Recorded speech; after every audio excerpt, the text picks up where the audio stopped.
Good morning. I am so excited to be here today. You know, I get a chance to go all over North America and share my story, but today is kind of special because I get to talk to people who would have had a direct impact in the lives that you live and the careers that you've chosen and the contribution you make in the lives of tens of thousands of people. I'm but one story, one life touched by the commitment that you have made and continue to make on a daily basis, and I'm here mostly to say thanks and to share a story of inspiration, a story of hope, but also a story that has a few giggles along the way. And one of those giggles happened for me about 2.5 years ago. I had to speak to the Alberta Engineering Association.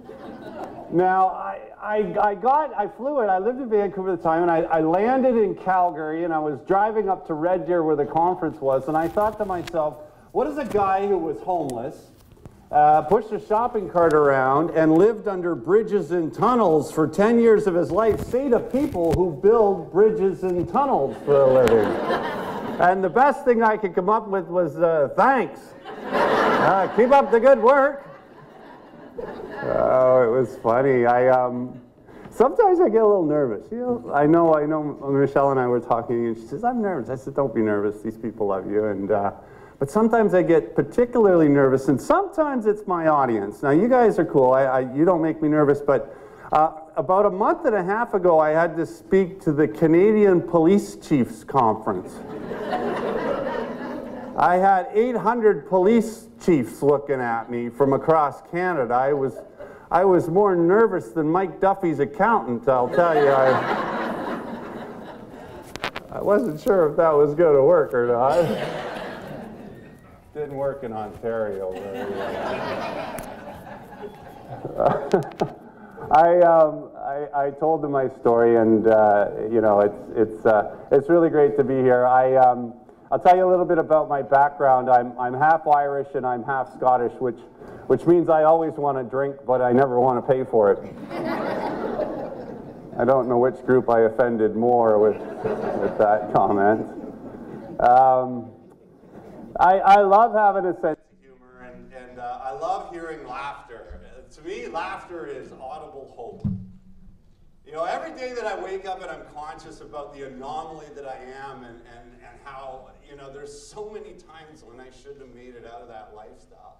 If I'm present to that miracle, every day for me is like Christmas morning when I was a kid, you know, and I just run out into the world and I just want to live life and soak it up and make a difference and just celebrate this extraordinary but brief thing that we have to experience, you know.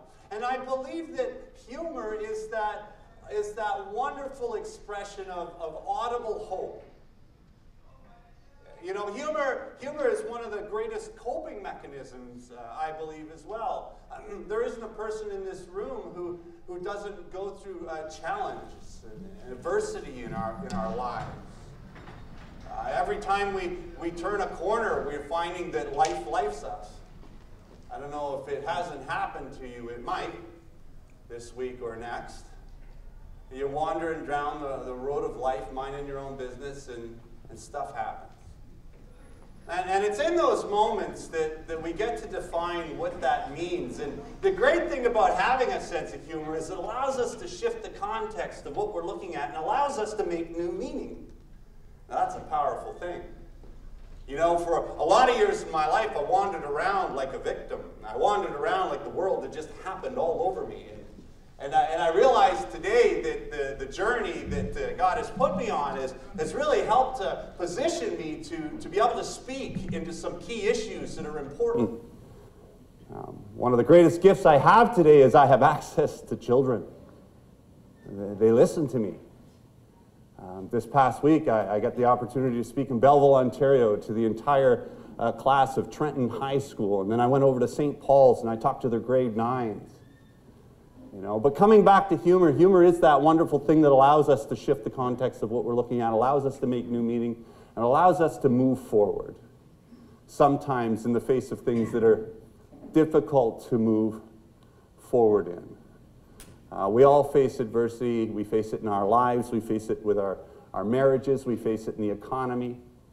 We face it in the visits to the doctor's office. But I believe, friends, that having a sense of humor, yeah, is one of the greatest weapons that we can take to adversity today. Wouldn't you agree? Yeah. And that's important for us, isn't it? I mean, a lot of times when we're on that front line or supporting those folks that are on that front line, there's a high attrition. And we get worn down. And maybe we lose focus of what's possible. And maybe we lose focus of some of those things that are important for us.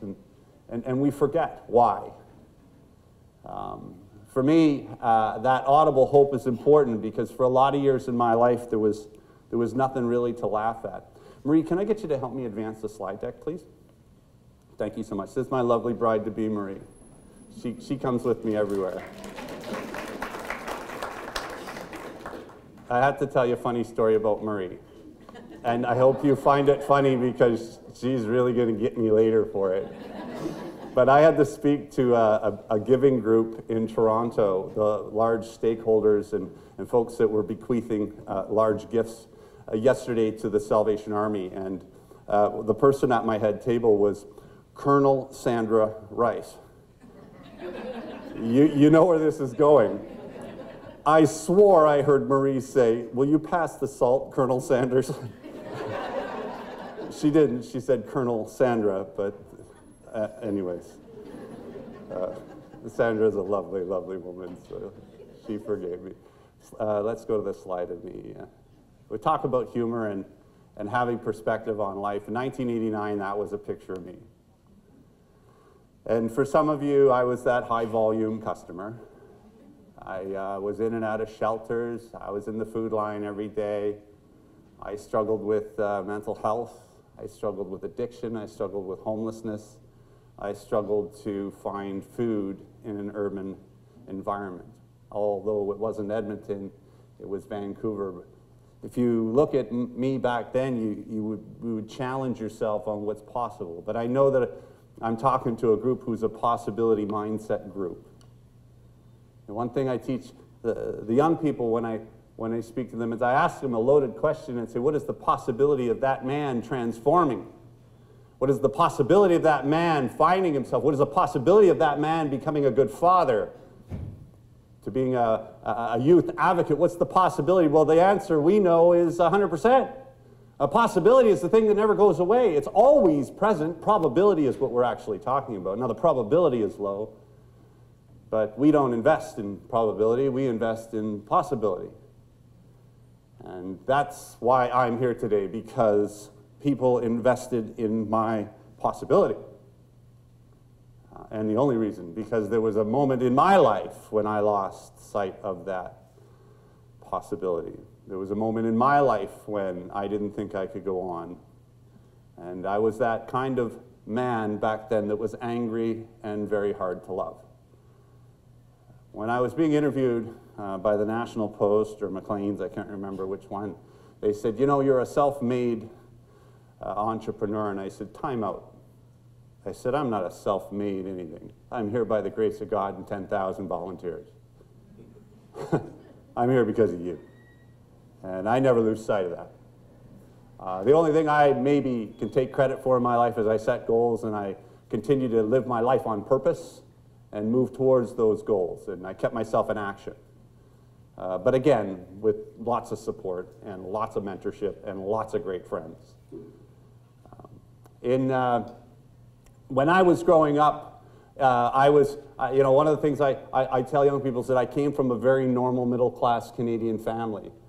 I grew up in Midland, Ontario, and you know, I remember I went to the separate school. I went to church on Sunday. I was an altar boy when I was 7, and I remember my first confession, and you know, I remember growing up in this really normal, happy family.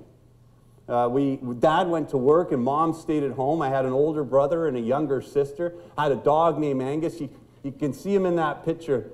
What you can't see is he was really, really fat. He was the kind of dog that if you opened the refrigerator and he was 2 blocks away, he would be back in front of the refrigerator. He could hear a cheese wrapper being unwrapped a quarter mile away. Right? His name was Angus. our little dog. And I remember growing up feeling carefree. And Dad was a larger-than-life patriarch of the family. And he was a man who he had a strong hand. You didn't want to cross my pop, but he was fair, okay? I grew up with corporal punishment. I grew up with if you cross that line in the sand, you're going to get it. But we didn't get it all the time. And I respected my father. I didn't fear him. I respected him. And my dad was the kind of guy who made me want to be my best. And I remember my father, that in his shadow I could do or be anything. My dad was the kind of guy who would say to us kids, you know, you're smart, you're beautiful, you're extraordinary, you're talented, you can do or be anything that you want. Dad was the kind of guy who wasn't interested in money so much as he was interested in being a father and a husband.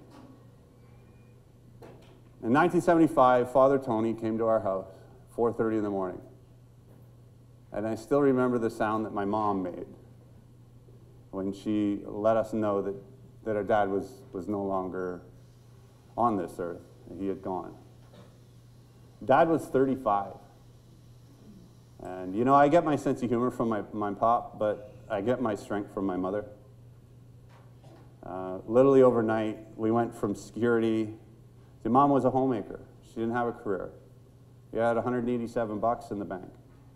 She had 3 children now to raise, ages 5, 8, and 11. And I never really appreciated what that must have been like for her when I was 8, but I sure do now. And I never heard her complain. She was very stoic. She simply got busy doing what she needed to do to raise 3 children, ages 5, 8, and 11 on her own. But I do remember what happened in our home, is that we went from safe to unsafe. Scared about how the bills were going to get paid. And I think partly because of that, and partly because my mom was lonely. I mean, again, one of the things I didn't appreciate as a boy is that she lost her high school sweetheart. My mom and dad were very much in love. And she just, you know, she lost the greatest anchor in her life. And I think partly because of that, and partly because of economics, she remarried really quick. And I wish I'd have been part of that screening process. But nobody asked me to look at the resume. And you know, it's funny because stepdad looked good on paper. He was really nice. He courted my mom, brought her flowers. He was really nice to us, brought us ice cream. And then he moved in. And I remember very soon after we got to know what kind of man he really was. And you know, it would have been tough to fill my father's shoes regardless, because my dad was a pretty big guy. But he was about as opposite to my father as you could get. He was a violent, abusive, mean-spirited alcoholic. Now, before I go on much further, I need to tell you that you cannot recover in hate. And I forgave him a long, long time ago. And I don't live in a place of being a victim today. This is just a story. But a story that helps color the context of why, at the age of 8, I started to do drugs. You know, we teach our kids today about bullies and to not tolerate that in school. I had a bully that lived in the house. And my home on any given night was like a Jerry Springer show. And so there was insecurity, and there was violence, and there was yelling, and there was screaming, and there was emotional abuse. And I was just desperately trying to find my little self in the world. The thing that I understand today about being a youth advocate is that if you tell a child that he's worthless long enough, he'll believe it. You get a child to believe a lie about who they are, you can rob them of their dignity, of their essence, you know, of their sanctity of life, because they don't see anything past what that adult figure has given them. And the opportunity presented itself at the age of 9, I started to do drugs for the first time. And I remember the first time I exposed myself to substance use. I did it because there was peer pressure, but when I went home, something happened. It was a miracle. Because I walked into that house and the same chaos that was going on any given day was happening, and it didn't impact me. It was like I had the duck coating on, you know. It was like it just repelled off me. And what I found was I found a coping mechanism to deal with the challenges that were going on at home. So you can well imagine that became a place that I ran to and continued to visit for the next 15 years of my life. It was the way I coped with the emotion. It was the way I coped with my feelings of worthlessness. As I got older, I became very rebellious, very angry.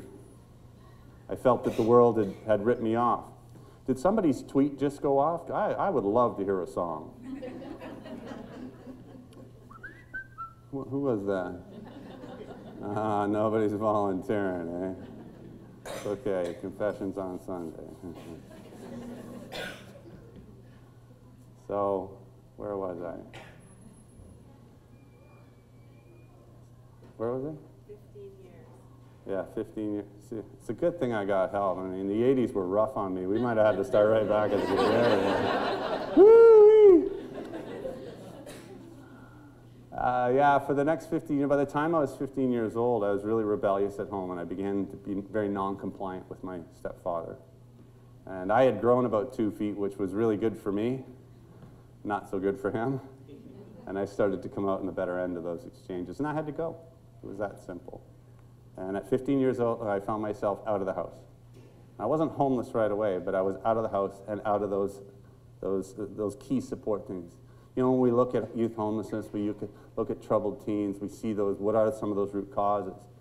Detachment from school, detachment from home, you lose those substructures that help keep a child stable, and I lost that. I also quit school shortly after. By the time I was 16, I went to prison for the first time. By the time I was 17, I was experimenting with drugs intravenously. And by this time, I had moved. We grew up in Midland. It's about an hour and a half north of Toronto. And we moved from the little town of Barrie, Midland, up to Barrie. My mom worked at the radio station. And I had a little room in a basement, and I decided I was done. I didn't want to live in Barrie anymore. I wanted to go out to Vancouver. And the year was 1986. And I remember I went down to Bay Street in Toronto, and I got on a Greyhound bus, and for those of you who may remember, you used to be able to go anywhere in Canada for $99. Get on the Greyhound bus, right? And as a person in addiction, that was the geographical cure. That was my solution. Right? I'll just move 4 provinces over, and my life will be perfect. Well, the only problem is I brought myself with me. And so then I found myself, I remember I got off that bus, and I was down on Georgia Street, and I was standing in this park that overlooked Expo 86. And the sun was coming up over East Vancouver, and I remember this feeling of aspiration. I was like, yeah, Vancouver is going to be my town. And little did I know that the very park that I was standing in was beside the Georgia Street Viaduct. It goes in between GM Place Stadium and BC Place Stadium. Back then, GM Place Stadium wasn't there. It was just a big parking lot for Expo. And little did I know that within a few short months, I'd actually be calling that bridge my home. When I landed in Vancouver, I was basically a small town kid in a big urban environment. And I know we see that a lot here. I know that that's a real issue here in Edmonton because a lot of people come attracted from these northern communities where they have none of those things, and then all of a sudden they're right in the thick of it. And I had no oversight, and so there was a lot of victimization and predation, and a lot of things opened up to me that weren't available to me in Barrie, and I found myself spiraling out of control into serious substance abuse, and that was my life for the next many years. On my worst days, I was one of those guys you'd see pushing a shopping cart, and I collected tin cans and glass bottles to support a heroin addiction. And I remember, walking around in my head thinking I'm a good kid from a good family. But I didn't know how to break the cycle. And I needed people to love me where I was at back then. And I often think about what would have life been like if I was born in Chicago or in another part of the world. But in those many months and years on the streets of Vancouver as a high-volume customer, the one thing that I always remember, and this becomes so important, was the level of dignity and engagement that I got. It wasn't about the sandwich. It wasn't about the cot. It wasn't about the free shirt from the bin that I could grab. It was men and women who met me where I was at, who loved me where I was at, who didn't have a whole lot of requirements for me to meet in order for them to accept me. And they gave, and they supported me. And I'll never forget that. Because, you know, people ask me all the time, say, Joe, you know, do I give $2 to the panhandler or do I not? You know, it's a real common question I get. And I say, you know what, do what your heart feels you to do. But if you really want to have an impact, write a check to an organization that really is in the deep end here, that's on the front line, that's making a difference.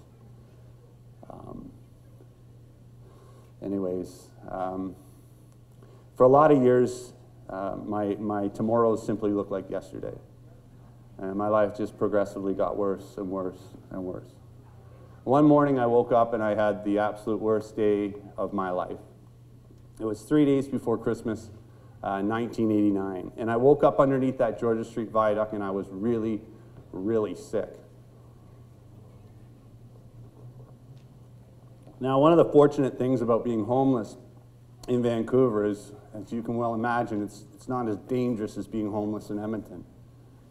Being homeless in Edmonton in January or February it's frighteningly dangerous. And, you know, we see those tragedies, unfortunately, every year. For me, you know, it was just dealing with the cold and the wet. And I woke up that morning, 3 days before Christmas, and I began to descend deeply into withdrawal. Now, I know some of you that work closely with this, you understand that sort of that process and that vicious cycle, but for those of you who don't, I'll try and unpack it in the best way I can. Narcotic withdrawal, it's like the worst flu you've ever had.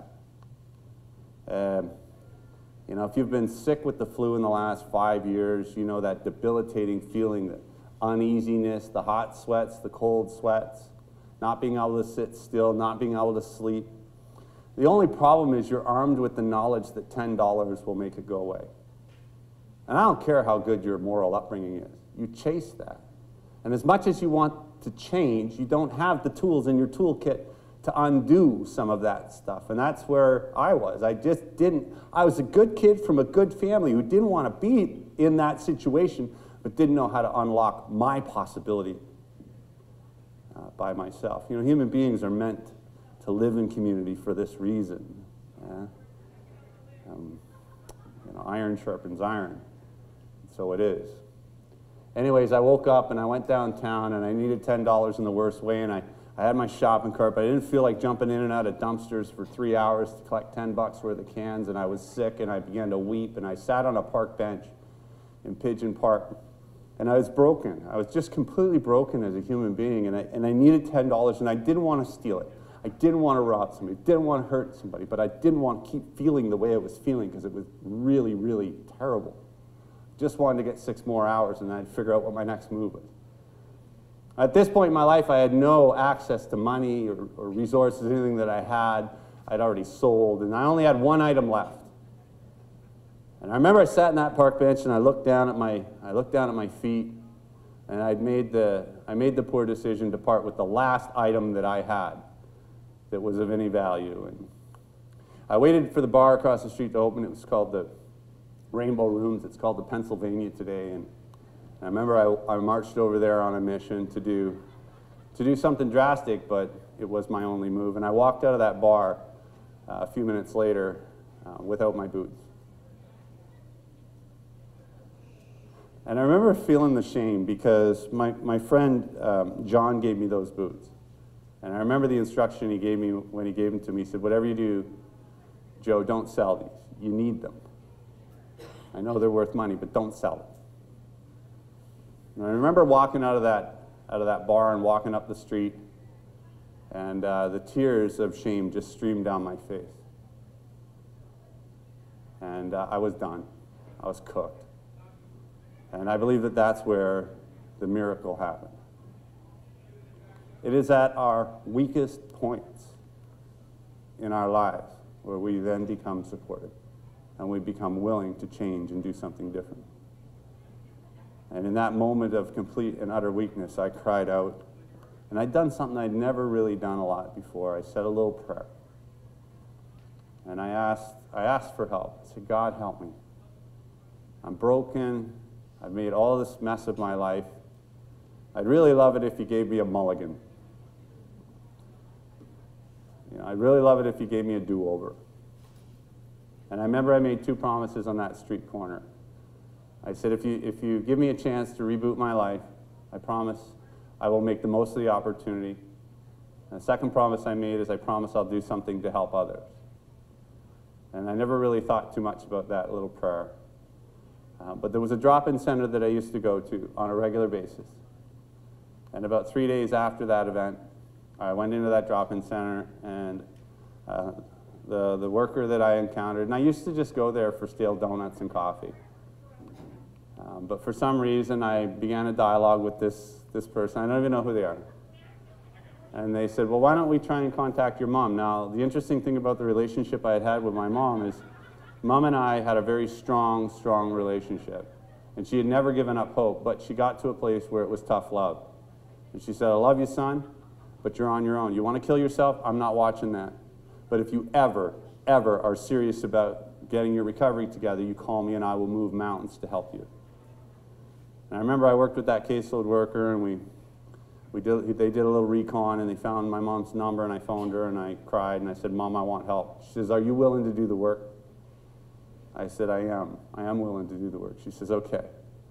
I'll be out there in a couple of days. And true to her word, 2 days later, she met me on the corner of Main and Hastings. I was about 160 pounds, and I had scars all over my face. I was emaciated, matted hair, like I was a mess. And I remember how scared she was when she saw me, but she hugged me and she said, son, I love you, and she kissed me on the cheek. She said, I'm going to take you home. We're going to get you some help. And I jumped on a plane with her, and I took a one-way ticket back to Ontario. I entered into detox, and then I entered into a full residential treatment program, and for the most part, haven't looked back. I don't know where I would be if I didn't have those people that supported me those years on the street. And I don't know where I would be if I didn't have that mom. Now, I heard it in some of these tables back here about having that one champion, that one person who just doesn't give up on you, that one person who's just dying to see you. And that was for me, Mom. Mom never gave up, and I always felt I had hope in her corner. You know, about 2 weeks before I left the downtown east side, I met a man. The only way I can describe him is he was an angel, and his name was Gus. And I sat down on a park bench to talk to Gus for only one reason. He had a cigarette, and I was a mooch. You know, that's just kind of how I was. I was a real taker back then. And I sat down beside Gus, and he gave me a cigarette, but then he gave me something extraordinary. The entire time I was talking to Gus, he kind of sized me up, and he gave me a cigarette, and he gave me a couple of dollars. But then he gave me something more, and it's become my life's mantra. He looked right into me. He was a man who saw my dignity. He saw my soul. He saw the essence of my possibility. And you know, Mom used to always speak to my possibility, but you tend to tune moms out, you know what I mean?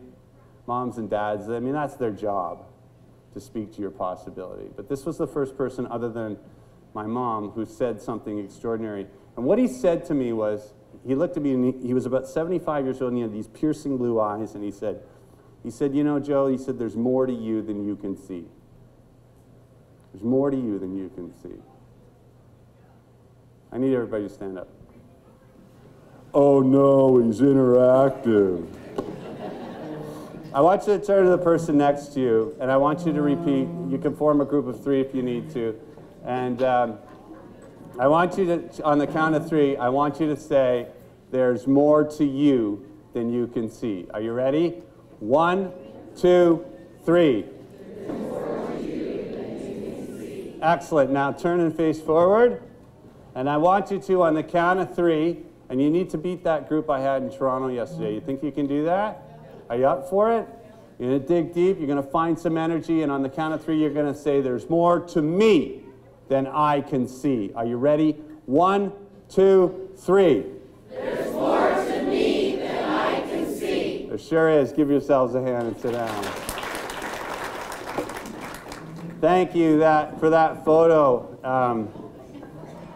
My parole officer needs proof of employment, so I gotta take care of him. I'm just kidding. I've been off parole for weeks. There is more to us than we can see. Ultimately, and when we look at our experiences, we see our lives by what's possible, what's not, based on our past experiences. Right? And we get stuck. You know, one of the greatest tragedies of life is that it ends. It's not that it ends too soon, but that we wait too long to begin it. We lose sight of our essence. We lose sight of our sacredness. We lose sight of what's possible. We walk around with a whole bunch of ideas on what I can do and what I can't do based on past experience, and it's nonsense. It's all nonsense. It's not real, it's not true, it's an illusion. And it robs us of our possibility. It also, so we see ourselves through that lens. Well, our clients are in the same place, it's just a little more extreme, you know? I'm with this idea that there is more to me than I could see. I went back to Eastern Ontario, and I was in a drug rehabilitation. I went to detox, I went to the drug rehabilitation. After 6 months, my vocational rehabilitation counselor, he tricked me. And he said to me, he says, what do you want to do with your life? I said, what do I want to do with my life? What do you mean? He says, well, when you leave this institution, what do you want to do with your life? And I said, well, can I grow weed? He said, no. You might need more than 6 months in here. He said, why don't you go to college? And I said, well, I can't go to college. I'm stupid. I failed out of high school. He said, I don't really think you're that stupid. He said, I'll make you a deal. Do the equivalency test and see how you do. And so I did. I wrote the equivalency exam, and they allowed me to enter into Loyalist College. I remember when I went to Loyalist College, I walked onto the campus and I had two distinct thoughts. First thought I had was, 6 months ago they wouldn't let me use the bathroom here. And then the next thought I had was, man, there are a lot of cans around here.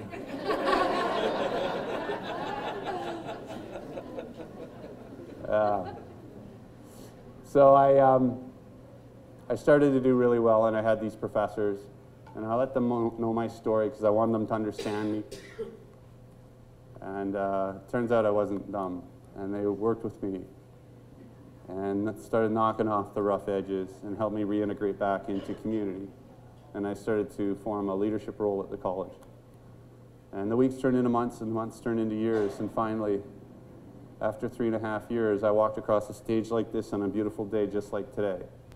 And they called out my name. They said, Joe Roberts, Dean's List. I graduated with a 3.94 GPA.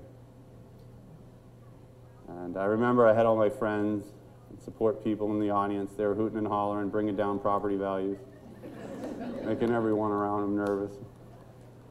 But what made the day extraordinary was going down to where my mom was. Seeing that look of peace and contentment. You know, the thing that keeps me awake at night is how many kids out there are just full of possibility and they don't have a champion. Yeah. Mom told me that night at dinner, she says, I can finally put my head down because I know that the worst part of your life is over. Mom and I are still really close. I'm a mama's boy from way back. I'm going to see her on Sunday. And she was that champion in my life who never ever gave up on me. And I feel blessed and guided by her hand. After graduating college, I needed to go. I still didn't get a haircut, though. After graduating college, I wanted to go back out to Vancouver. I called my brother and I said, Jeff, I want to give Vancouver a try. I think there's something bigger for me there. And he said, sure, come on out. Now, I'm pretty sure when he said, come on out, he didn't check with his wife first. I get along with her now, but anyways, I landed on his couch, and after a week, she says, you need to get a job, and I was scared. I did well in college, but now I actually had to get a job and apply myself in the real world. There was a lot of fear around that. So she set up a job interview with Minolta, Canada. And I remember I went into this job interview. Now, I have to tell you something, gang. I had a great college education and about 5 years of sobriety under my belt. But homelessness will do funny things to your sense of fashion. Nobody told me. And so I went dressed to the interview, and this is how I went. I had a pair of brown, thick corduroy pants, a pair of patent leather shoes that had water damage, kind of stuck up like that. Yeah, that's what you get for $5 at thrift store. And then I had on a dress shirt. It wasn't really a dress shirt. It was kind of like a Lethbridge, Alberta dress shirt. There's nobody from Lethbridge here, is there? Phew. It was flannel. It was checker pattern, but it had buttons at the top, so I thought it was a dress shirt. And then I had a black leather wham tie with a zipper on the back of it. And a herringbone jacket with an elbow patch that was missing. But here's the funny part. I had a swagger about me. I go into the job interview. Talking about reinforcing the wrong behavior. Lanny hired me right on the spot. And, you know, he said, he was asked by the CBC 10 years later, said, why did you hire him on the spot? He said, well, it wasn't how he was dressed. But he gave me one of the greatest compliments a mentor ever gave me. He said, Joe was hungry. And I've been managing people for 20 years, and you can't teach hungry. And he gave me a chance. And it turns out that all my life on the streets, I had a whole toolbox full of transferable skills. And one of them, not the least of which, was the ability to shape human behavior through communication. I knew how to talk to all kinds of different people. And so that lent itself very well to a career in business development. And in short time, I hit every target that I could at Minolta. I couldn't understand why people thought this was hard work. Right, you go in, you hand out a couple business cards, you sell a machine, and you make your mortgage. Like, I didn't get it. Anyways, I did really well, and I got another, after a year at Minolta, I moved on. I kind of hit all I could do at that company. It was time to move on, and I went to another organization, and I actually got to try out the management hat. And I really enjoyed that. It's actually led to the work I do today. There's nothing I love more than bringing out possibility in people. I'm fascinated by human behavior, and I'm fascinated by excellence, and I'm fascinated by leadership, good leadership. To be able to bring people to a place where they didn't know they could get. I mean, that's cool to play a small role in that kind of a process. And so I did well in that company, and then the third opportunity, it was a tech company. It was a .com. And it was 1998. And I didn't believe in myself. I really didn't. I wanted the steady Eddie salary, and I didn't want to leave that for this entrepreneurial thing. And my business partner says, I think we can do this, and with you, we could go places. And I heard Gus's voice again, that there was more in me than I could see. And I took the risk, and I joined this company with him, and we got busy working. And 4 years later, I popped my head up, and I'd achieved more success than I could have ever imagined in my life. In less than 12 years, I went from a kid living under the Georgia Street Viaduct, pushing a shopping cart, heroin addict, to being on the cover of Canadian Business and acknowledged by Maclean's magazine as one of 10 Canadians who make a difference. I got my hair cut. I did. I remember I called my mom. I said, Mom, they're going to put my name on the cover of Maclean. She says, what'd you do this time? I earned all of that. In 2003, I got distethered to why I went into business, and I was finding I was burning out. It wasn't feeding my why or my purpose enough, and I left. Bigger things were going on. I had some health issues. I had some big setbacks in my life, and I wanted to do the thing that I'm most passionate about speaking into people's possibility. I wrote a book and decided to just talk and speak and go into schools, and so I left the corporate world. You know, when I reflect back on why I'm here, there's a number of key factors, the people I met, my mom, but one of the things I'm very patriotic about is this extraordinary country that we get to call home. Now, whether Canada is your place of birth or you choose to call it home today, I believe that we live in one of the most extraordinary places on the planet, and I'm biased. 5 years ago, Vancouver hosted the 2010 Olympics, and I remember I got excited about the idea of Canada winning the gold medal hockey game. I travel a lot to the US, and I love our Americans, brothers and sisters, but I am constantly being ribbed by them about hey, and you know, all these things when I go down there. And so I remember we were watching the Canada gold medal game, and I went downtown Vancouver. It was the last day of the Olympics. And I was really excited. We were up a goal, and I was beginning to reflect on what hockey really means to Canada. It's not so much the sport, it's what it reflects in every little community and every little pond across this country. And it's one of these things that unites us as a nation, that celebrates our uniqueness. And we don't have a lot up here, do we? We have polar vortex, back bacon, and hockey. And so when we were up a goal going into that last period against the Americans, I thought, we got to take this, we got to take this. I'm not going down there with my head swung low. We need to win this gold medal game, and I had a big attachment. And I remember we were up a goal, and we went into that last 5 minutes, down to 4 minutes, 3 minutes, 2 minutes. Do you remember what happened? Were you tracking that hockey game? The one with Sidney Crosby? Yeah. We got inside that last minute, and they scored and tied it up. And I remember my heart sank. I remember getting nervous. And I remember thinking, no, we've got to win this. And then I began to think about where I was standing and what it means to be who I am and where I'm at today. You see, as I stood there in Robson Square, I began to reflect on what it means to be here. And Robson Square was a place that I used to sleep outside 25 years ago. I began to reflect on this great nation of ours filled with natural resources, a country that pours money into its poor and its marginalized, a country that supports business development and growth, a country that's free of war. I began to reflect on how this country has served me, that I live in a country that paid for my detox, that paid for my college education, that continues to subsidize my health care. I live in a country where you can go from Skid Row to CEO. And then Crosby scored in overtime, and the place went absolutely nuts. And whether you were from here or not, in that moment you became an honorary Canadian. As people around this great planet of ours knew what me and my family have known for a very long time, that we live in one of the best places on planet Earth. We are the true north, strong and free. And I know that because my name is Joe, and I am Canadian.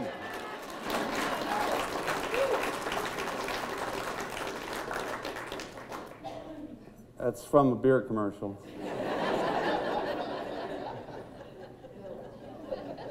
I'm waiting for Molson's to send me a letter. Stop doing that.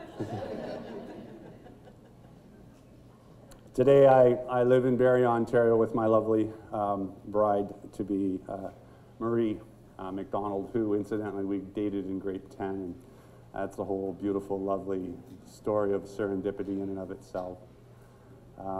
We reconnected, found ourselves a very similar place in life in our mid-40s. And I lived in Vancouver, she lived in Barrie, and after a year of talking, we reconnected. And this past January, I asked her to marry me, and to everyone's surprise, she said yes. So today, there's just so many things that are really big and really complete in my life. And she is my rock. She's the sparkle in my eye, the thump in my heart, and the reason my feet hit the floor every single morning to tackle the world. Mostly because she hogs the bed. She was an accountant for 25 years and left her career as an accountant to join me in the work that we do, which is going from venue to venue and sharing a message of possibility. And I'm not saying that she hogs the bathroom, but I've learned to groom myself in the reflection of the television. But my favorite one was when it was March, and it was one of our first year together, and we were looking at how we could connect in the summertime and spend some quality time as a family. Because the summer is very slow for corporate conferences and whatnot. And she said to me, she says, I got an idea. How about this summer we go camping?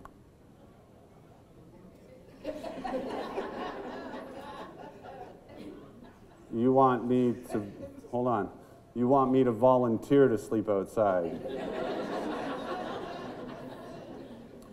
Camping is weekend homelessness for rich people.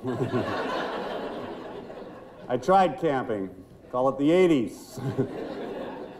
I said, how about we go boating? That's what we did. In 2011, I went and did a corporate event in Montreal, and I felt a calling in my life to do something big to support youth at risk throughout Canada.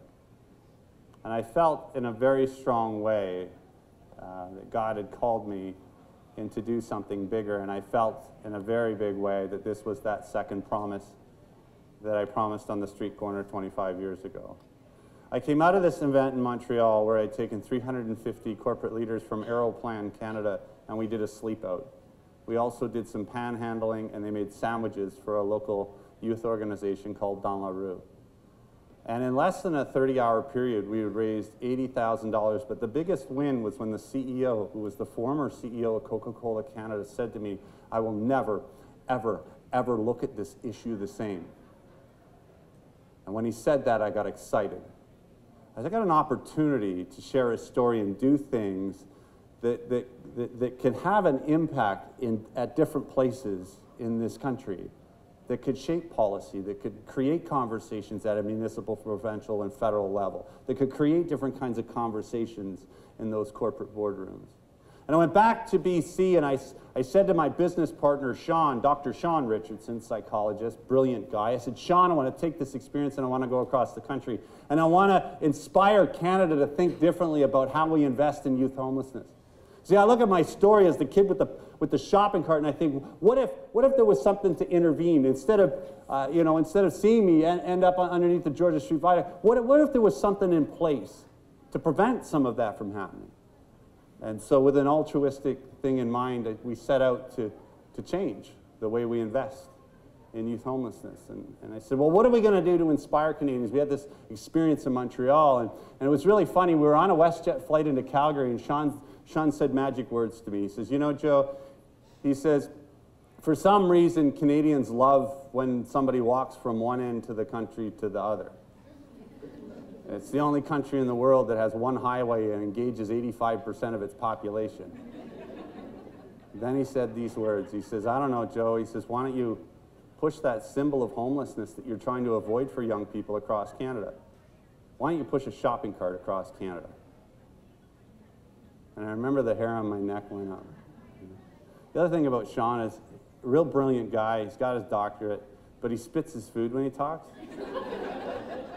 He hates when I tell people that. And when he said, "Why don't you push a shopping cart?" I got hit with a piece of banana. Right? So it wasn't one of these really aha moments, but it was inside for me. Right? Anyways, we landed in Calgary. I went back home to Vancouver, and I started to walk on my treadmill. I was 290 pounds at the time. I'm a non-athlete, never really been a big athlete. Anyways, I did a half marathon, and I posted it on Facebook. And I did another half marathon, posted it on Facebook. Then I did a full marathon, 42.2K on my treadmill in my basement. And I posted it on Facebook. It was around the holidays. The phone rings. Sean says to me, he says, "What are you doing?" I said, "I thought we talked about this in Calgary. I'm going to walk across Canada with a shopping cart." He says, "Are you completely out of your mind?" I don't know, you're the psychologist. You tell me, man. And then he said the magic words. He said, "I want to help you. Sounds cool." And that was the impetus for an organization called the Push for Change. And the idea was simple.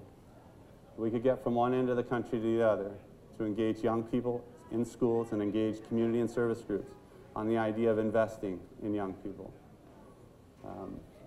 The first problem we had was a shopping cart. Now, I don't know about you, but I wasn't going to go to Safeway. Every time I go to Safeway, I get that cart that's got that wonky wheel. So we went to local high school and we said, "Come up with a design." And they said, "Well, why don't you take one of those fancy baby carriages that moms run around the park in, moms or dads, and put on the bicycles. Why don't you get one of those high-end carts and put an aluminum cage in the front? Then you'll have the big wheels, and you can, whether it's gravel or concrete, you'll have, this lightweight thing that you can push. And all the design is there." So that's what we did. We went, Chariot Carriers out of Calgary. I called them up. Their slogan on their website was "Safely moving children from one place to another." I said, "Me too. That's what we want to do with the Push for Change." So I called the CEO, and they sent over $3,000 worth of equipment within a week. So we made up our shopping cart. Well, the next problem that we had is we had to do some training. And what I didn't tell you about Sean, he's a former Olympic athlete. He competed in 2 Olympics, and he sat me down. He says, "Joe," he says, "I love you. You're crazy. You got big goals. You're all full of possibility." He says, "But you're going to need to do some training if you're going to really take on this country, because I don't know if you've looked at a map. It's a little wide." I said, "Well, what do you have in mind?" He says, "Well, when you're an Olympic athlete, you have to you know, a trial to be allowed to compete in the Olympics. You have to do like a Pan Am Games, or you have to do a World Championship or a World Cup in order for you to get invited into that kind of thing. He says, why don't you do a walk, a big walk, to determine, one, what your body can do, and also learn everything you need to know to engage across the country. He said, why don't you walk from Calgary to Vancouver? Sean's always coming up with great ideas. But that was a good idea, and so in January we began to train, January of 2012.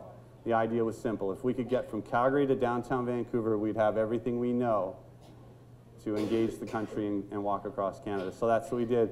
We began working towards that date. The next problem we had, we needed an RV and we needed a driver, and a friend of mine popped out of nowhere, Fraser Way RV, lovely guy, James Epp. He gave us an RV. He says, I love your project, I love your possibility, I love what you're doing.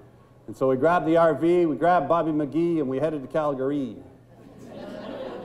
And the goal was simple. If we could get from downtown Calgary to downtown Vancouver, wow, we could just about tackle anything. And so that's what we did. And this video that I'll share with you is about 2 minutes. And it captures what we did in the summer of 2012 and helped position us for what happens next. So let's go ahead and roll that video.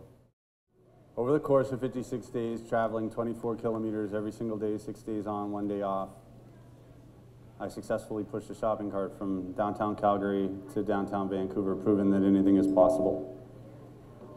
Watch that step right there, that spot right there is bad. That has laid the foundation for what happens next. In a little over 11 months from today, starting in St. John's, Newfoundland, we'll commence a 9,000 kilometer walk across Canada.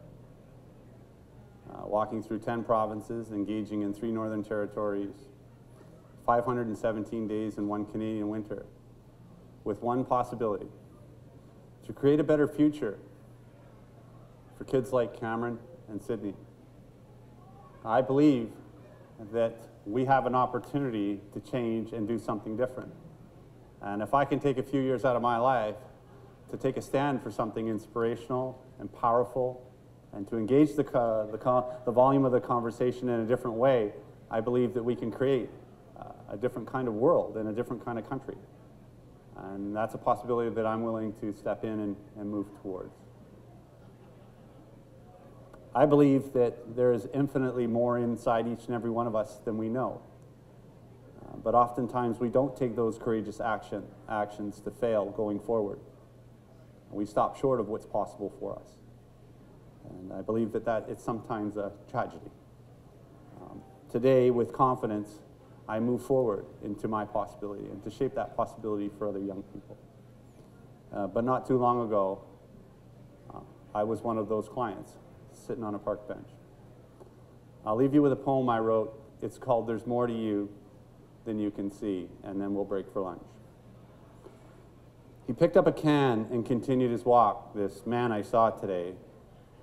With dirty hair and layered old clothes, he reeked of dreams decayed. With broken tooth and crackled smile, he mumbled for some change. I passed him by, this man I saw, picking through garbage today. You know, a wrong turn here and a bad choice there can lead the best to pain. Such is the fate of some, I guess, to live that life insane. The junkie bum, the wino scum, I have no time today.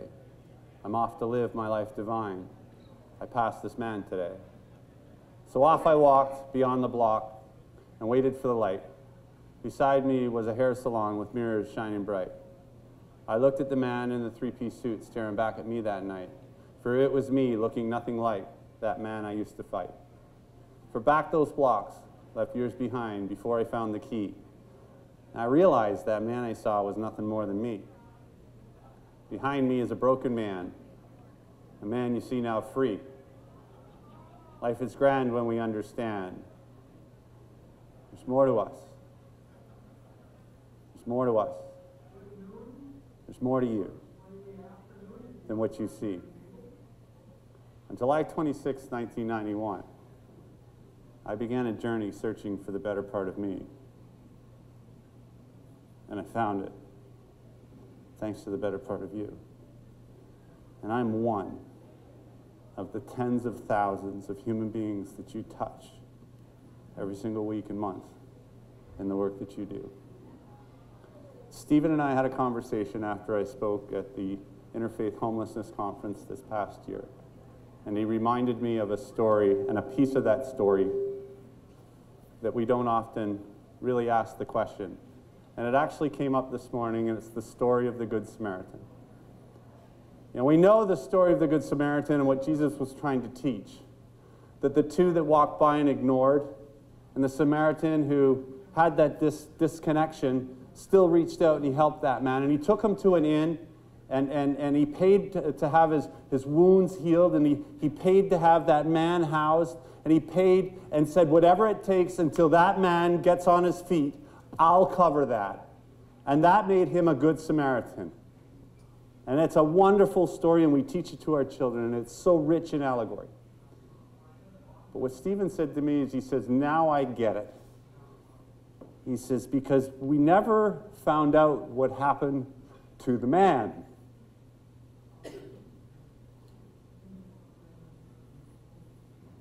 He's standing in front of you. I'm here today because of the work you do.